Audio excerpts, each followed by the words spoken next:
और एक बड़ी खबर है, ईरान बनाएगा बैलिस्टिक मिसाइल। मिसाइल निर्माण पर समझौता नहीं, यह कहा ईरान ने।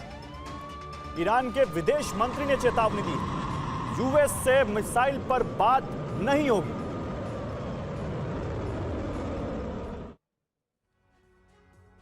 और ईरान के नेशनल डे पर दुनिया की नजरें तेहरान पर थीं, लेकिन बयान आया वॉशिंगटन से।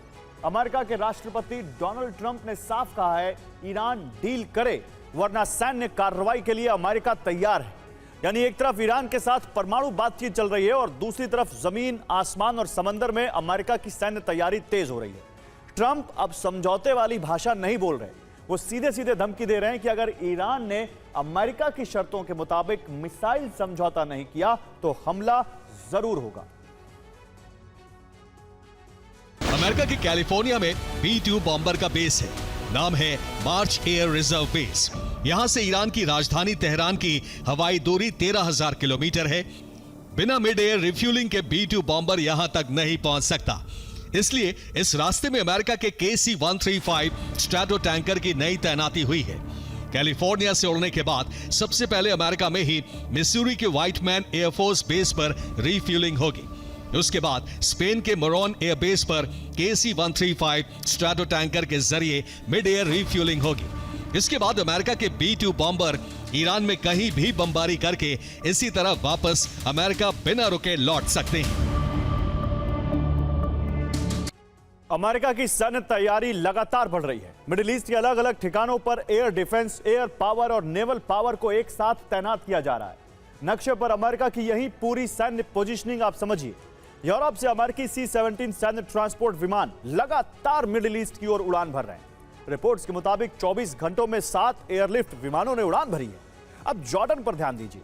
मुआफक अल सल्ती एयरबेस पर अमेरिका ने 3rd एयर डिफेंस सिस्टम तैनात कर दिया है। यह सिस्टम बैलिस्टिक मिसाइलों को हवा में ही रोकने के लिए लगाया गया है। कतर के अल उदैद एयरबेस पर पेट्रियट एयर डिफेंस सिस्टम सक्रिय किया गया है, यानी बेस सुरक्षा को तेजी से मजबूत किया जा रहा है। अब भूमध्य सागर की ओर देखिए, कतर से एयर टैंकर विमान पश्चिम दिशा में उड़ान भरते दिखे। इनका काम लड़ाकू विमानों को हवा में ही ईंधन देना होता है, जो बड़े एयर ऑपरेशन की तैयारी का संकेत माना जा रहा है। अरब के ऊपर के एयर स्पेस में अमेरिकी F-35 स्टेल्थ जेट की तैनाती बढ़ रही है। ये जेट आमतौर पर पहले हमले और दुश्मन के एयर डिफेंस को निष्क्रिय करने के लिए इस्तेमाल होते हैं। और अब समुद्र की तस्वीर, फारस की खाड़ी और अरब सागर में अमेरिकी aircraft carrier USS Abraham Lincoln alert पर है। राष्ट्रपति डोनाल्ड ट्रंप ने संकेत दिया है कि जरूरत पड़ने पर एक और एयरक्राफ्ट कैरियर इस क्षेत्र में भेजा जा सकता है। उधर ओमान में बैक चैनल कूटनीति जारी है। ईरान के वरिष्ठ नेता अली लारिजानी ओमान पहुंचे हैं, जहां अमेरिका और ईरान के बीच अगली वार्ता का खाका तैयार हो रहा है। रिपोर्ट्स के मुताबिक अभी तुरंत तैनाती के लिए सबसे तैयार carrier USS Gerald R Ford है, क्योंकि USS जॉर्ज वॉशिंगटन इस समय इंडो पैसिफिक क्षेत्र में तैनात है। USS जॉर्ज W बुश लगभग 2 महीने में तैनाती के लिए तैयार होगा। USS थियोडोर रूजवेल्ट भी अगले कुछ महीनों में तैनात किया जा सकता है, जबकि USS निमित्ज रिटायरमेंट की तैयारी में है और USS कार्ल विंसन मेंटेनेंस में जाएगा। अमेरिका अब ईरान पर सिर्फ सैन्य नहीं बल्कि आर्थिक दबाव भी बढ़ाने की तैयारी कर रहा है। रिपोर्ट्स के मुताबिक वॉशिंगटन ईरान का तेल ढोने वाले जहाजों को समुद्र में रोककर जब्त करने की योजना बनाई गई है। नक्शे में देखिए, ईरान के ज्यादातर तेल ग्राहक एशिया में है, इसलिए ईरान के तेल टैंकर हॉर्मुज स्ट्रेट पार करते हुए अरब सागर और हिंद महासागर की ओर जाते हैं और इसी समुद्री मार्ग पर अमेरिकी नौसैनिक कार्रवाई की संभावना जताई जा रही है। अगर ऐसा होता है तो ईरान की तेल आमदनी पर बहुत बुरा असर पड़ेगा और पूरे क्षेत्र में तनाव बढ़ेगा। नेतन्याहू ट्रंप से मिलने वॉशिंगटन पहुंचे हैं।